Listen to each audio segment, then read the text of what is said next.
6 News. Coverage you can count on. In high definition.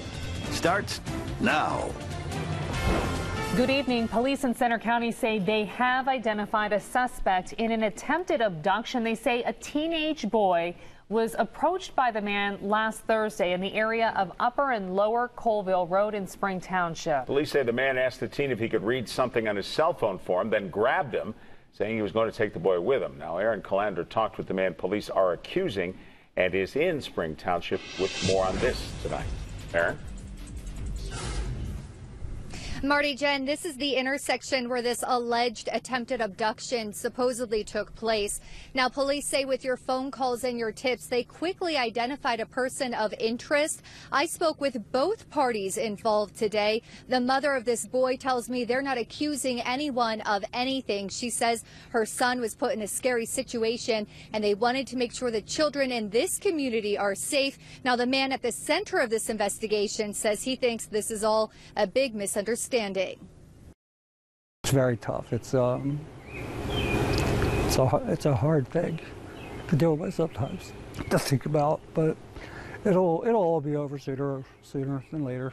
Larry Quay, a native of Pleasant Gap and longtime Little League umpire, is having a hard time dealing with accusations made against him for allegedly attempting to abduct a teenager. Police say it allegedly happened around 4:30 Thursday evening along Upper and Lower Coleville Road in Spring Township.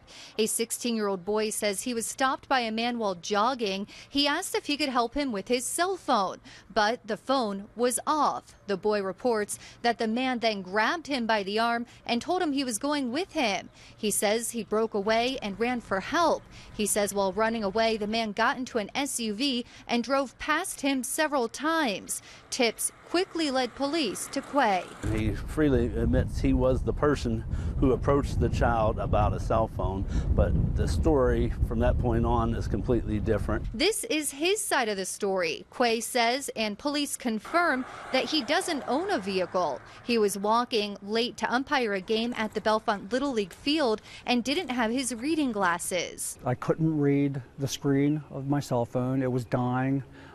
It was very dark. I didn't have the brightness up, maybe bright enough or something.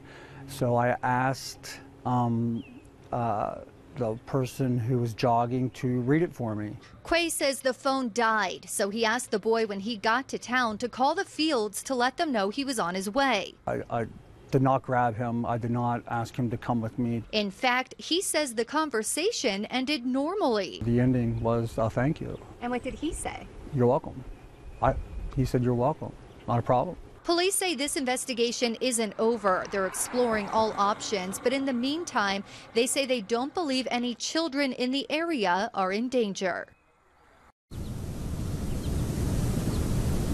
Now, Quay says he spoke with us because he's hoping to clear his reputation. He says he's scheduled to take a polygraph test in the next few days. He says that's something that he's very much looking forward to. Now, the victim's mother says that they're waiting for this investigation to play out. Until then, she says they have no further comments. Live in Coleville, Erin Calandra, 6 News.